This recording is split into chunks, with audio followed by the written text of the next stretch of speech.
Assalamualaikum warahmatullahi wabarakatuh. Apa kabar anak-anak semua? Kita berjumpa lagi di channel YouTube saya, Guru Ekonomi. Untuk kali ini kita akan belajar mengenai analisis transaksi pada persamaan dasar akuntansi. Setelah kemarin kalian buat rangkuman mengenai akun dan kelompok akun, jadi hari ini kita mau belajar menganalisis suatu transaksi. Apa sih yang dimaksud dengan transaksi? Jadi kalau dalam perusahaan jasa, misalnya kita mempunyai perusahaan jasa yang bergerak di bidang kecantikan seperti salon, maka kita akan dihadapkan setiap hari pada suatu transaksi-transaksi dalam perusahaan kita. Oke, jadi hari ini kita mau belajar mengenai bagaimana cara menganalisis transaksi. Jadi cara menganalisis transaksi itu kita harus menggambarkan seolah-olah kita adalah akuntan di perusahaan tersebut. Misalnya kita akuntan di suatu perusahaan jasa yang bergerak dalam bidang kecantikan yaitu salon.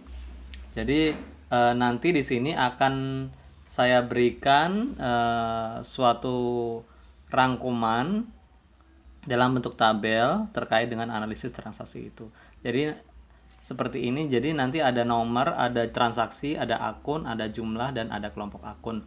Nah, nanti ada 9 jenis transaksi, di mana 4 dari 9 itu saya akan berikan contohnya secara lengkap. 5 diantaranya kalian harus coba sendiri di rumah supaya kalian bisa. Jangan lupa sebelum belajar persiapkan dulu buku kalian. Jadi untuk kali ini kita akan belajar materinya itu ada di halaman 33 dan 34 di buku kalian masing-masing ya. Oke, sekarang kita mulai belajar. Jadi di sini kalian untuk memudahkan kalian mempelajarinya, kalian harus membuat suatu tabel di mana tabel itu mencakup nomor, kemudian transaksi, kemudian akun, jumlah, dan kelompok akun. Mengenai akun dan kelompok akun itu sudah saya berikan tugas minggu kemarin ya. Jadi kalau kalian lupa, jangan lupa silakan lihat lagi catatan kalian sehingga kalian nanti akan bisa mencari hal-hal yang terlewat. Oke, sekarang kita mulai. Jadi transaksi di suatu perusahaan itu sangat banyak. Setiap hari kita akan dihadapkan pada begitu banyak transaksi. Nah, sebagai akuntan kita harus bisa melakukan pencatatan atas transaksi yang terjadi. Di sini akan saya berikan contoh satu persatu. Oke, pertama, misalnya transaksi di suatu perusahaan itu adalah perusahaan itu melakukan pembelian peralatan kantor sebesar 19.500.000. Jadi di sini akun yang muncul adalah peralatannya akan bertambah, kemudian kasnya akan berkurang. Jadi peralatan kantor kita itu akan bertambah dan kas atau uang tunai kita akan berkurang untuk membeli peralatan tersebut. Jadi akunnya peralatan bertambah dan kas berkurang. Nilainya peralatan bertambah 19.500.000, kasnya akan berkurang sejumlah 19.500.000. Nah, untuk kelompok akun itu lihat dari akunnya. Peralatan itu masuk ke dalam kelompok akun harta. Lihat lagi catatan kalian minggu kemarin kalau lupa. Kemudian kas itu juga masuk kelompok akun harta. Jadi harta bertambah dan harta berkurang. Oke, kita lanjutkan ke transaksi yang kedua. Jadi perusahaan kita itu menerima pembayaran piutang usaha sebesar Rp7.200.000.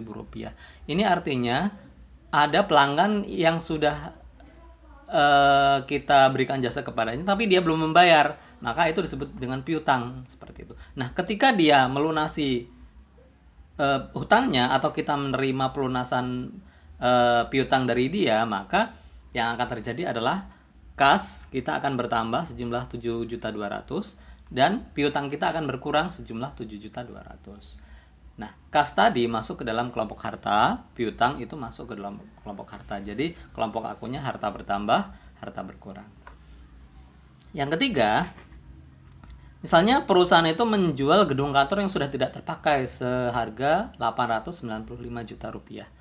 Di sini akun yang akan muncul adalah kasnya akan berkurang, kasnya akan bertambah sebesar Rp895 juta dan gedungnya akan berkurang. Artinya gedung perusahaan itu sudah bukan milik kita lagi.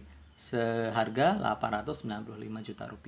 Kita lihat catatan kemarin, kas itu masuk ke dalam kelompok akun harta, gedung itu juga masuk ke dalam kelompok akun harta. Jadi kelompok akunnya harta bertambah dan harta berkurang.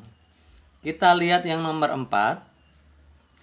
Perusahaan itu membeli perlengkapan kantor secara kredit seharga Rp5.400.000.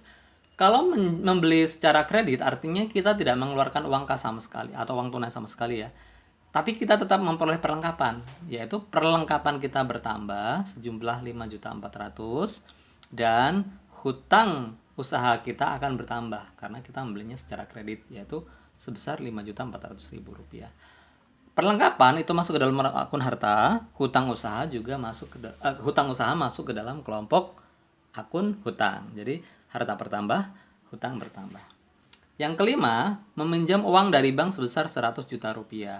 Meminjam uang artinya kita akan mendapatkan uang ya, walaupun itu bukan uang kita, tapi uang pinjaman. Akun yang akan muncul adalah kasnya akan bertambah dan hutang banknya akan bertambah. Nanti kalian lanjutkan sendiri tabelnya berapa angkanya dan kas itu masuk kelompok akun apa, hutang bank itu masuk ke dalam kelompok akun apa. Nomor 6, membayar hutang bank sebesar 25 juta.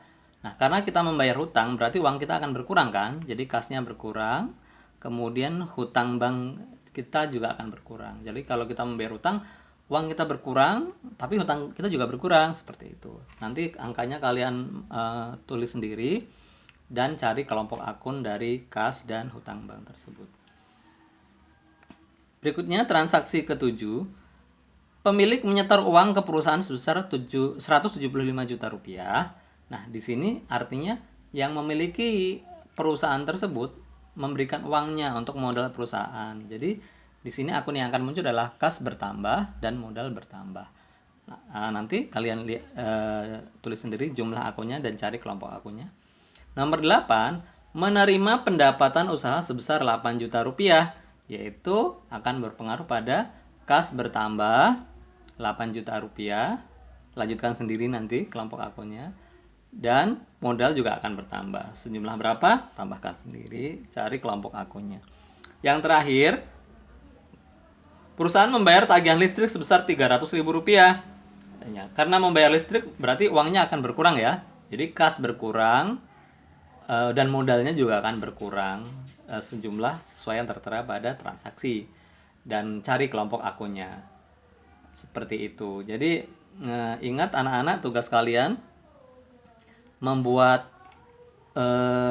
kolom seperti ini, lalu ditulis transaksi yang terjadi dan melanjutkan kolom-kolom yang masih kosong sesuai dengan contoh yang ada. Oke, itu saja. Sampai bertemu di pembelajaran selanjutnya. Jangan lupa tetap belajar meskipun dari rumah, tetap semangat. Dan saya akhiri, wassalamualaikum warahmatullahi wabarakatuh. Salam equilibrium.